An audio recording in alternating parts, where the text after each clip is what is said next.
শাহজি আব্দুল্লাহ প্রতিদিন সে 6 টাকার ঘাস বিক্রি করতেন। যে ঘাসগুলো তিনি সংগ্রহ করতেন ওই ঘাসগুলো এনে 6 টাকা বিক্রি করতেন। এর বেশিও বিক্রি করতেন না, কমও বিক্রি করতেন না, এক দামে বিক্রি করতেন। মানুষের ধারণা ছিল শাহজি আব্দুল্লাহ যেহেতু আল্লাহওয়ালা মানুষ, ভালো মানুষ, শাহজি আব্দুল্লাহর ঘাস যদি আমার প্রাণীকে খাওয়ায়, আমার পশুকে খাওয়ায়, তাহলে দুধ বেশি হবে বরকতের কারণে। তো সবাই তার কাছ থেকে কিনে নিতেন। চাহিদা বেশি হওয়ার কারণে শাহজি আব্দুল্লাহ কখনো দাম বাড়ায় দিতেন না, যেটা আমরা করে থাকি, ঠিক কিনা বলেন? একটু চাহিদা বেশি, দাও, দাম বাড়ায় দাও, আসে না? প্রয়োজনের বাজার মূল্য থেকে অতিরিক্ত দামে বিক্রি করা এটা হাদিসে নিষেধ, মাসালাগতভাবে নিষেধ। রসুলের উম্মত এই কাজ কখনো করতে পারে না। শাহজি আব্দুল্লাহ প্রতিদিন 6 টাকার ঘাস বিক্রি করে 2 টাকা সেই গরিবদের মধ্যে দান করে দিত। 2 টাকা বলতে 2 আনা, 2 পয়সা। 2 পয়সা মানুষদের মধ্যে দান করে দিতেন। থাকে আর 4 পয়সা। 4 পয়সার মধ্যে 2 পয়সা দিয়া তিনি সংসার পরিচালনা করতেন, আর 2 পয়সা তিনি জমা করে রাখতেন। আর দারুল দেওবন্দের তখনকার সদরুল মুদাররিসিন ইয়াকুব নানতবী রহমাতুল্লাহি আলাইহি সমকালীন সব থেকে বড় বুজুর্গ আল্লাহওয়ালা ছিলেন। ইয়াকুব নানতবী রহমাতুল্লাহি আলাইহি সহ দারুল দেওবন্দের যত শিক্ষক ছিলেন, ওই শিক্ষকদেরকে শাহজি আব্দুল্লাহ ওই 2 টাকা করে যায় টাকা জমত, ওই টাকা দিয়া মাসে হোক বছরে একবার করে মেহমানদারি করাইতেন। সুবহানাল্লাহ। হাদিস শরীফের মধ্যে আসছে, ওয়ালা ইয়াকুল তুআমাকা ইল্লা তাকিয়ুন, তোমার খাবার যেন পরহেজগার ব্যক্তি ছাড়া খায় না। আর আমরা যত বাজে জায়গা আছে সেখানে খরচ করি, ভালো মানুষকে খাওয়াইতে মনে চায়। শাহজি আব্দুল্লাহর ব্যাপারে সদরুল মুদাররিসিন ইয়াকুব নানতবী রাহমাতুল্লাহি আলাইহি বলেন, আমরা সারা বছর অপেক্ষা করতাম কবে শাহজি আব্দুল্লাহর বাসায় খানা হবে। কারণ শাহজি আব্দুল্লাহর বাসার খানার মধ্যে আল্লাহ তাআলা এত বরকত রেখে দিয়েছেন যে ওই বাসায় একবেলা যদি খাবার খাইতাম, ওই একবেলা খাবারের বদৌলতে 40 দিন পর্যন্ত ইবাদতের নূর দিলের মধ্যে হাসিল হয়ে যাইত।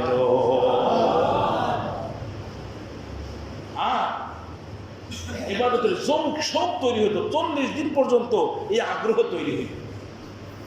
ইয়াকুব নানতবী রহমাতুল্লাহি আলাইহি কোন এক বাসায় খাইতে গেছেন। তিনি বুঝতে পারলেন, উনি কাশফওয়ালা বুজুর্গ ছিলেন, উনি বুঝতে পারলেন খাওয়াটার মধ্যে ভেজাল আছে, সমস্যা আছে, কিন্তু খেয়ে ফেলেছেন। আল্লাহর কাছে ইস্তিগফার করলেন, ক্ষমা চাইলেন, আল্লাহ মেহেরবানি করে মাফ করে দেন, ক্ষমা করে দেন। পরে শাহজি আব্দুল্লাহ বলেন, এই একবেলা এই ভেজাল যুক্ত খাওয়ার কারণে প্রায় 50 দিন পর্যন্ত আমার অন্তরের মধ্যে গুনাহ করার খেয়াল পয়দা হইতো। বলেন নাউযুবিল্লাহ। হারাম রিজিক তালাশ করা যাবে? কি তালাশ করতে হবে? হালাল রিজিক তালাশ করতে হবে। কিন্তু আমরা কেবল পরিবারের জন্য, যেই পরিবার আমার শেষ বিদায় কোনো কাজে আসবে না, পরকালে যেই পরিবার আমাকে ভুলে যাবে, তাদের মুখের দিকে তাকিয়ে আমরা শুধু হারাম এরকমভাবে রিজিকের বাজবিসালি ছাড়া কামায় রুজিতে লেগে গেছে। এটা বন্ধ করতে হবে। পারা যাবে তো ইনশাআল্লাহ? মানুষ হয়েছ বেহুশ দুনিয়ার পিছে, কি জবাব দিবি রে তুই আল্লাহর কাছে, ঠিক কিনা বলেন? ওরে মানুষ হয়েছ বেহুশ দুনিয়ার পিছে, কি জবাব দিবি রে তুই আল্লাহর কাছে। হালাল হারাম না মানিয়া কত টাকা করছো কামাই, এত টাকা রাখবা কোথায়, কাফনের তো পকেট নাই, ঠিক কিনা বলে? হারাম হালাল না মানিয়া কত টাকা করছো কামাই, এত টাকা রাখবা কোথায়, কাফনের তো পকেট নাই। টাকা পয়সা লইয়া কি কেউ কবরে গেছে, কি জবাব দিবি রে তুই কার কাছে? আল্লাহর কাছে। কি জবাব দিবি রে তুই? এই একটা প্রশ্ন যদি আমার ভিতরে রাখতে পারি, আশা করি হারাম রিজিকের দিকে যখন হাত বাড়াবো অবশ্যই এই আল্লাহর ভয় আমার ভিতরে চলে আসবে। পারবো তো ভাই ইনশাআল্লাহ? আল্লাহ তাআলা আমাদের সবাইকে তৌফিক দান করেন। ওয়া তাবিবা কুলুবিনা ওয়া মাওলানা মুহাম্মাদান আবদুহু ওয়া রাসূলুহু আল্লাযী আরসালাহু আল্লাহু তাআলা বিল হাক্কি বাশীরান ওয়া নাযীরান ওয়া দাঈ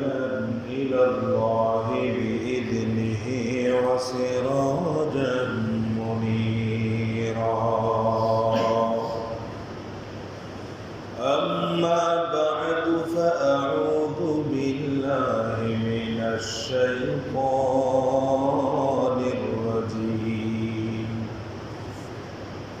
بسم الله الرحمن الرحيم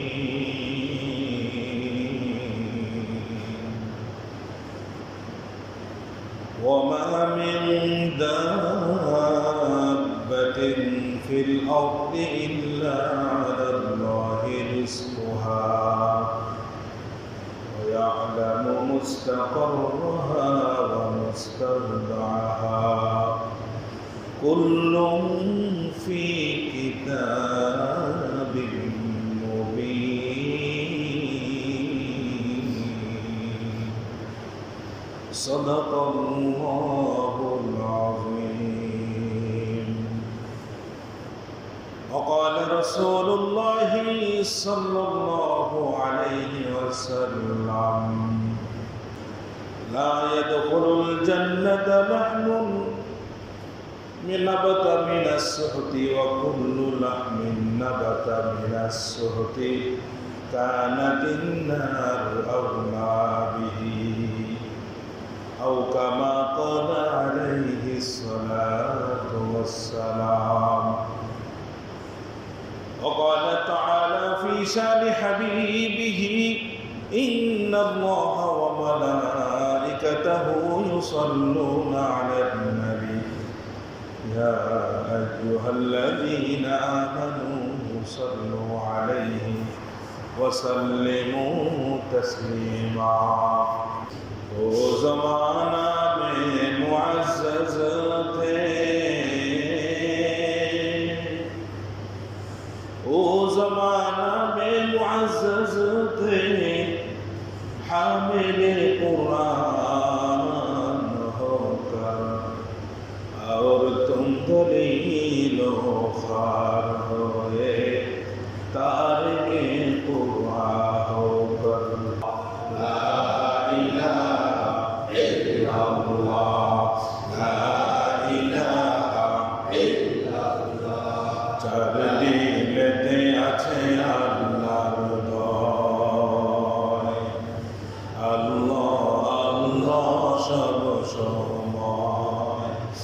দুনিয়াদারি ভালো লাগে না দুনিয়াদারি ভালো লাগে না আল্লাহ আল্লাহ সব সমান লা ইলাহা ইল্লাল্লাহ লা ইলাহা ইল্লাল্লাহ মুহাম্মাদুর রাসূলুল্লাহ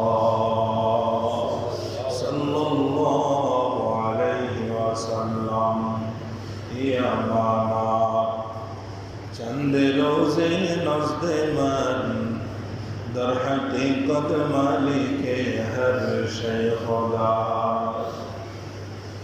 हर के दर्द खौफ हक दर दिल मुदम जन्नतुल मअवा बिहद उमरा मकाम क़दर कुल रद्दारी बरकमान أنت ربي أنت حسبي ذو الجلال तुही قدير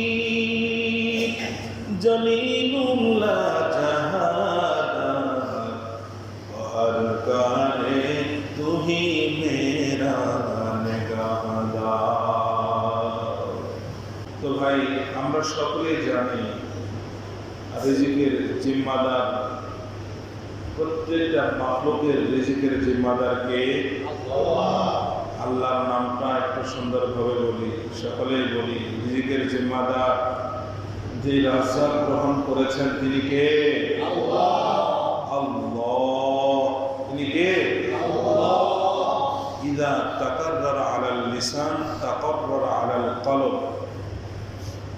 যখন আল্লাহর নাম, আল্লাহর বরত্বের ঘোষণা জিহ্বার উপরে যখন বারবার নাড়াচাড়া হবে, যখন আমি আর আপনি বারবার বলতে থাকবো, তো আল্লাহ তাআলার বরত্ব আল্লাহ তাআলা আমার আর আপনার অন্তরের মধ্যে বসিয়ে দিবেন। সুবহানাল্লাহ।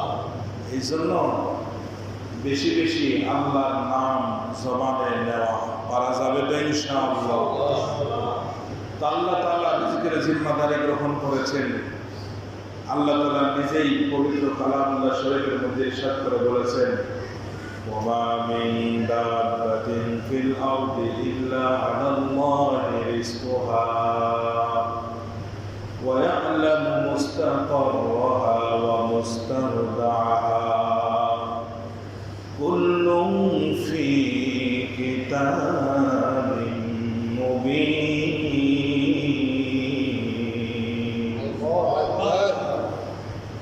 আল্লাহ পাক রব্বুল আলামিন বলেন, ওমা মিন দাব্বাতিন ফিল আরদি ইল্লা আলাল্লাহি রিজকুহা, পৃথিবীতে যত বিচরণশীল প্রাণী আছে প্রত্যেকের উপরে প্রত্যেকের রিজিকের জিম্মাদারি আল্লাহ তাআলা গ্রহণ করেছেন। সুবহানাল্লাহ। পৃথিবীতে বিচরণশীল এমন কোন প্রাণী নাই যাদের রিজিকের জিম্মাদারি আল্লাহ তাআলা গ্রহণ করেন না। প্রত্যেকটা প্রাণীকে আল্লাহ পাক রব্বুল আলামিন সময় মতো যা দরকার তা সব সময় ব্যবস্থা করে থাকেন। সুবহানাল্লাহ। সুলাইমান আলাইহিস সালাতু ওয়াস সালাম সারা পৃথিবীর যারা বাচ্চা ছিলেন যে চারজন, মুসলমানদের মধ্যে দুইজন, কাফেরদের মধ্যে ছিল দুইজন। এই দুইজনের একজন হলেন সুলাইমান আলাইহিস সালাতু ওয়াস সালাম। তার ব্যাপারে একটা ইসরাইলি রওয়ায়াতে আসছে, ইসরাইলি রওয়ায়াত। সুলাইমান আলাইহিস সালাতু ওয়াস সালাম যেহেতু পৃথিবীর বাদশা ছিলেন, সারা পৃথিবীর বাদশা তিনি ছিলেন, প্রাণীদের ভাষা তিনি বুঝতেন। আল্লাহর কাছে ফরিয়াদ করলেন, মালিক, আমি যেহেতু পৃথিবীর বাদশা, আমি পৃথিবীর যত মাখলুকাত আছে প্রত্যেককে এক বেলা একদিন খাওয়াইতে চাই। কয়দিন বলেন? কয় বেলা? মাত্র এক বেলা খাওয়াবে, একদিন এক বেলা খাওয়াবে সমস্ত পৃথিবীর মাখলুকাতের কাছে। আল্লাহর কাছে ফরিয়াদ, মালিক আমাকে মেহেরবানি করে একটু সুযোগ করে দেন, আমি সবাইকে খাওয়াইতে চাই। আল্লাহ বলেন, সুলাইমান তোমার দ্বারা সম্ভব না, তুমি এটা পারবা না। বা সুলাইমান দাদে মুলক সরওয়ারি, বা সুলাইমান দাদে মুলক সরওয়ারি, সুদমতে খাতে মাসতে মুআবরি। সুলাইমানকে আল্লাহ তাআলা সারা পৃথিবীর রাজত্ব দিয়েছিলেন। তখতে সুলাইমান আল্লাহ তাআলা দান করেছিলেন। আল্লাহ পাক রব্বুল আলামিন সুলাইমান আলাইহিস সালাতু ওয়াস সালামকে এরকম ভাবে সারা পৃথিবীর রাজত্ব দান করেছিলেন।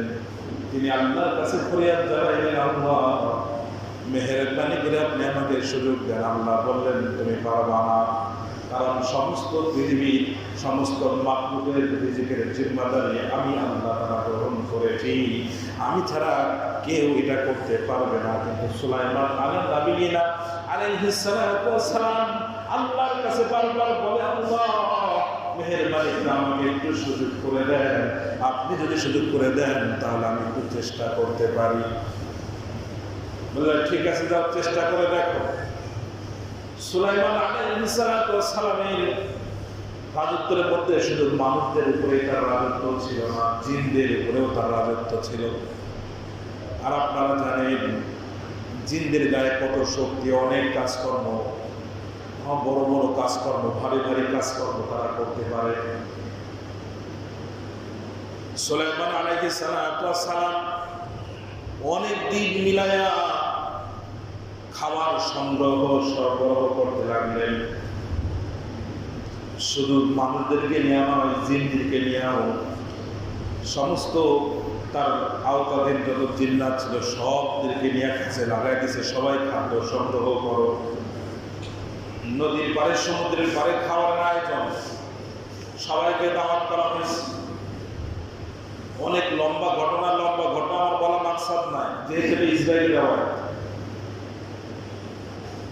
সুলাইমান আলাইহিস সালাতু ওয়াস সালাম সব খাবারের আয়োজন করা যখন শেষ, খাবারের ব্যবস্থা করছেন, এবার দেওয়ার ভাগ। সর্বপ্রথম আল্লাহ পাক রব্বুল আলামিনের দেশে সর্বপ্রথম সুলাইমান আলাইহিস সালাম নদীর মাছ দিয়ে খাওয়া শুরু করবেন, মেহমানদারি শুরু করবেন। সমুদ্র থেকে বিশাল বড় একটা মাছ উঠে আসছে, তিমি মাছ। জিনকে বলা হলো খাবার দাও, তো জিন খাবার দিতে থাকলো। প্রথম 10 দিনে যা সংগ্রহ করছিল দিয়ে দিছে, খেয়ে ফেলছে। বলে আমার পেট করে নাই, আরো দাও। দ্বিতীয় 10 দিনে যা সংগ্রহ করেছিল সেটাও দিয়ে দিয়েছে। এভাবে সংগ্রহ করতে করতে 40 দিন পর্যন্ত যা খাবার সংগ্রহ করেছিল এই সব কিছু মাছ খেয়ে ফেলেছে। এবার সুলাইমান আলাইহিস সালাম এই অবস্থা দেখে সাথে সাথে সিজদায় পড়ে গেল। আল্লাহ তাআলা মাছের জবান খুলে দিয়েছে। মাছ বলে, সুলাইমান, আমার পেট তো এখনো ভরে নাই, তুমি এ পর্যন্ত আমাকে যে খাবার দিয়েছো এটা হলো আমার এক লোকমা। এরকম প্রতিদিন 2 লোকমা করে সকালে এবং রাত্রে আমার রব আমাকে প্রতিনিয়ত খাওয়াইতেছেন। সুবহানাল্লাহ।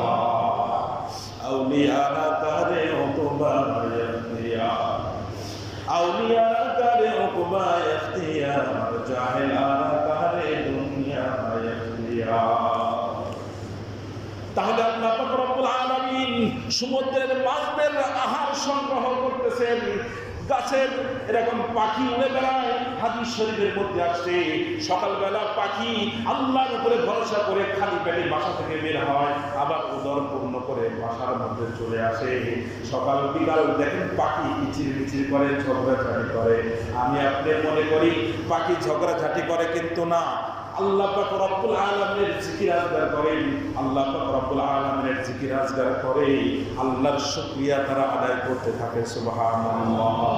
কুল্লুম ক্বাদ আলিমা সালাতাহু ওয়া তাসবিহাহু।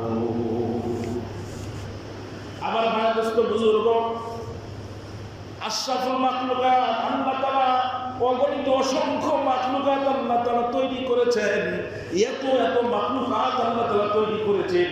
এর মধ্যে আশরাফুল মাখলুকাত বলা হয় মানুষদেরকে। সৃষ্টির শ্রেষ্ঠ হলো মানব। আল্লাহ যদি সমস্ত বনের হিংস্র বাঘকে যদি এরকম ভাবে দামি খাবার খাওয়াইতে পারেন, বনের পশু পাখিকে যদি আল্লাহ তাআলা খাওয়াইতে পারেন, সমুদ্রের মাছকে যদি আল্লাহ তাআলা এত খাবার খাওয়াইতে পারেন, আমি আর আপনি আশরাফুল মাখলুকাত, আমি আপনি যদি আল্লাহর উপরে সত্যিকার অর্থে তাওয়াক্কুল করতে পারি, অবশ্যই হালাল রিজিক আল্লাহ তাআলা আমার আপনার দ্বারে পৌঁছে দিবেন কি দিবেন না? ওমান ইয়াতাওয়াক্কাল আলাল্লাহ ফাহুয়া হাসবুহ। আল্লাহর উপরে যে ভরসা করবে আল্লাহ তাআলাই তার জন্য যথেষ্ট হয়ে যাবে। ওয়া ইয়ারযুকুহু মিন হাইতু লা ইয়াহতাসিব। এমন জায়গার থেকে আল্লাহ তাআলা আমার আপনার রিজিকের ব্যবস্থা করবে, আমার আপনার কোনো খবরও থাকবে না। ঘোষণাকার আওয়াজ করে মানে আমার ভাই দোস্ত বুজুর্গ, এই জন্যই তো আল্লাহ পাক রব্বুল আলামিন আমাদেরকে নির্দেশ দিয়েছিলেন, ফাইদা কুদিয়াতিস সালাতু ফান্তাশিরু ফিল আরদি ওয়াবতাগু মিন ফাদলিল্লাহ। আল্লাহ পাক রব্বুল আলামিন বলেন, যখন তোমাদের নামাজ হয়ে যায়, ফাইদা কুদিয়াতিস সালাতু আই কুদিয়াতিস সালাহ, যখন তোমাদের নামাজ আদায় হয়ে যায়, ফান্তাশিরু ফিল আরদি, জমিনে বিচরণ করো, আল্লাহ তাআলার অনুগ্রহ তালাশ করো, রিজিক অনুসন্ধান করো। নির্দেশ কার? আরে আওয়াজ করে বলেন, রিজিক তালাশ করা নির্দেশ কার? আল্লাহ পাক রব্বুল আলামিন রিজিক তালাশ করার নির্দেশ দিলেন। এরপরে আল্লাহ পাক রব্বুল আলামিন তার হাবিবের মাধ্যমে জানা দিলেন, তলাবু কাসবিল হালালি ফরিদাতুন বাদাল ফরিদা। হালাল রিজিক অন্বেষণ করা বহুত বড় একটা ফরজ ইবাদত। সুবহানাল্লাহ বলেন। হালাল রিজিক অন্বেষণ করা বহুত বড় কি ইবাদত, বহুত বড় নেকির কাজ। ইমাম গাযালী রাহমাতুল্লাহি আলাইহি বলেন, আল্লাহ কোন জিনিস রেখেছেন কোথায় আর মানুষ খুঁজে কোথায়? আল্লাহ তাআলা রিজিকের ওসাত, রিজিকের বরকত আল্লাহ তাআলা রেখেছেন হলো নামাজের মধ্যে। কিসের মধ্যে বলেন? আরে আওয়াজ করে বলেন, রিজিকের বরকত কিসের মধ্যে? হাদিস শরীফের মধ্যে আসছে আল্লাহর হাবিব সাল্লাল্লাহু আলাইহি ওয়াসাল্লাম ইরশাদ করেন, মান হাফাযা আলাস সালাওয়াতি আকরামাহুল্লাহু তাআলা বিখামসি খিসাল। যে ব্যক্তি 5 ওয়াক্ত নামাজের হেফাজত করবে, আল্লাহ তাআলা 5টা পুরস্কারে পুরস্কৃত করবেন। সুবহানাল্লাহ। কয়টা পুরস্কারে দিবেন? এর ভিতরে সর্বপ্রথম যেটা বলা হয়েছে, ইয়ারফাউ আনহু দিকাল আইশি ওয়া আযাবাল কবরি। সর্বপ্রথম আল্লাহর হাবিব সাল্লাল্লাহু আলাইহি ওয়াসাল্লাম বলেন যে সর্বপ্রথম তার রিজিকের অভাব অনটন আল্লাহ তাআলা দূর করে দিবে। রিজিকের অভাব অনটন কে দূর করে দিবে? কি করলে? নামাজের হেফাজত করলে। নামাজে। আর আমরা চেষ্টা করতেছি সকাল থেকে সন্ধ্যা পর্যন্ত কিভাবে রিজিক তালাশ করা যায়।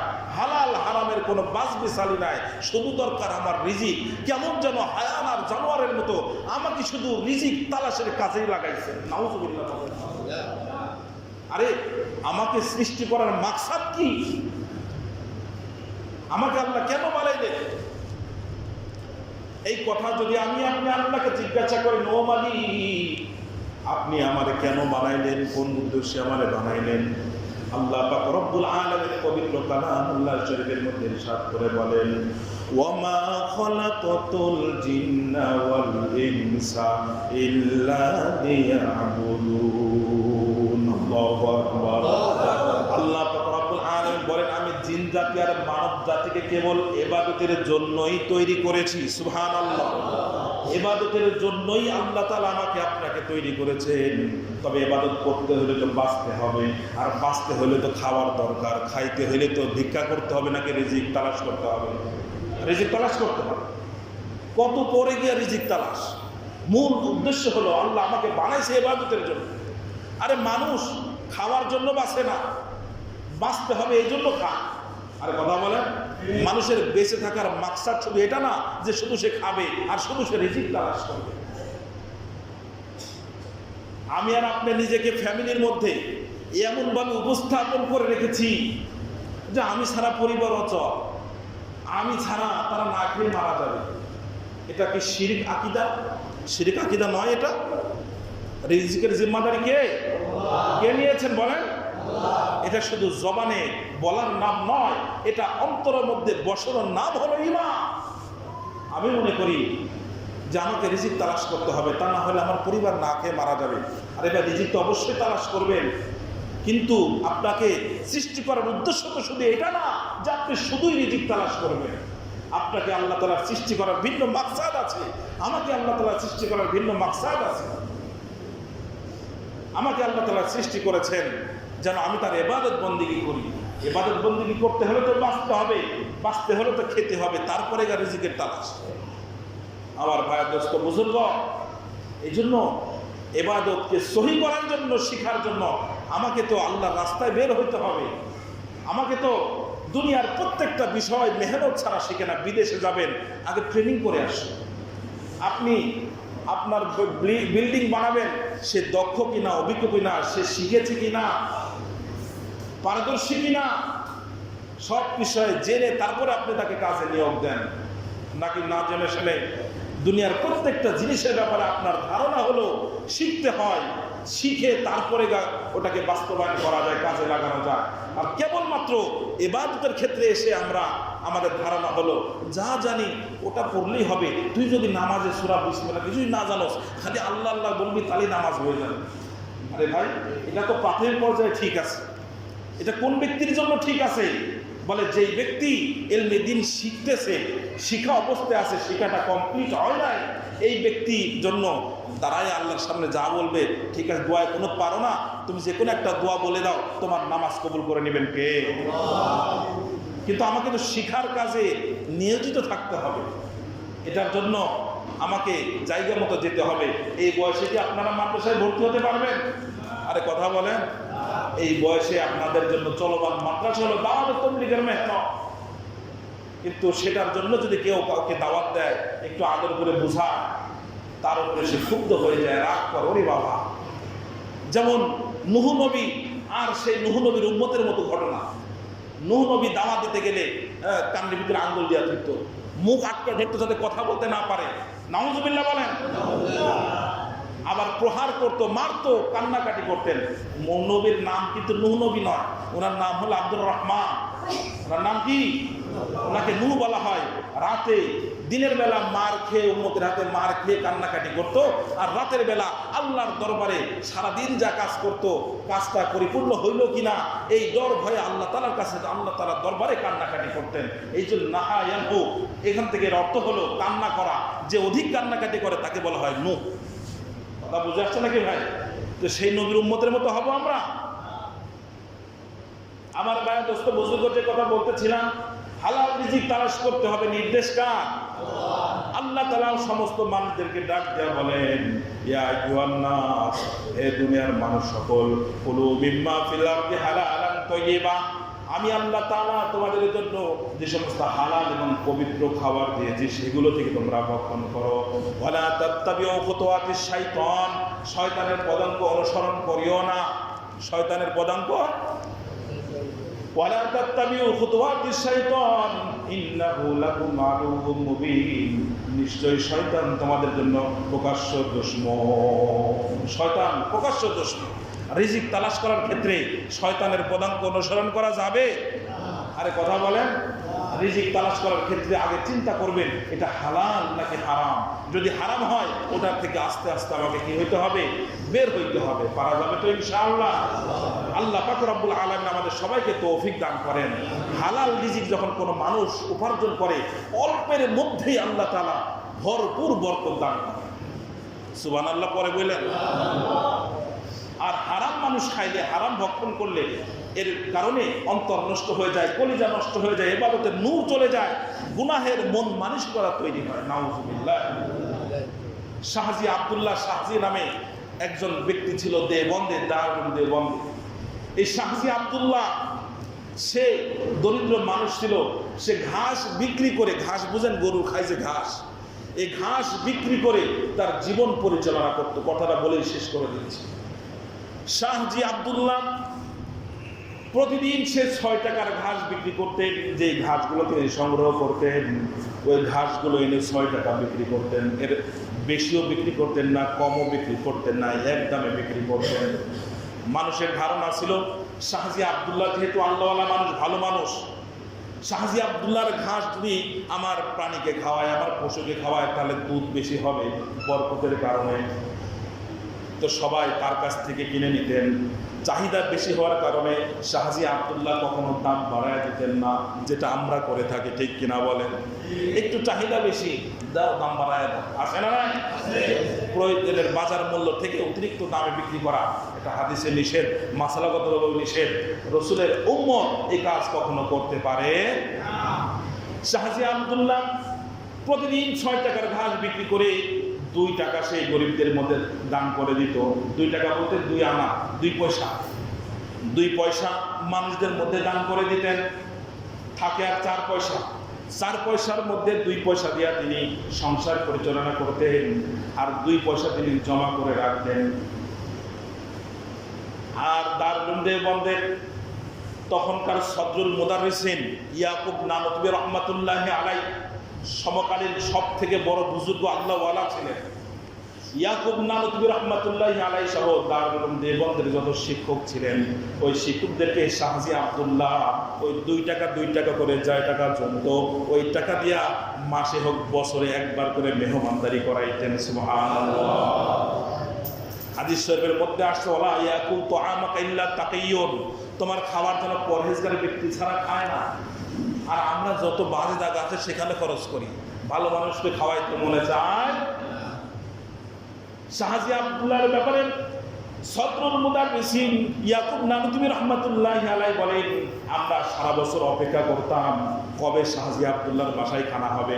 কারণ শাহজি আব্দুল্লাহর বাসার খানার মধ্যে আল্লাহ তাআলা এত বরকত রেখে দিয়েছেন যে ওই বাসায় একবেলা যদি খাবার খাইতাম, ওই একবেলা খাবারের বদৌলতে 40 দিন পর্যন্ত ইবাদতের নূর দিলের মধ্যে হাসিল হয়ে যাইত।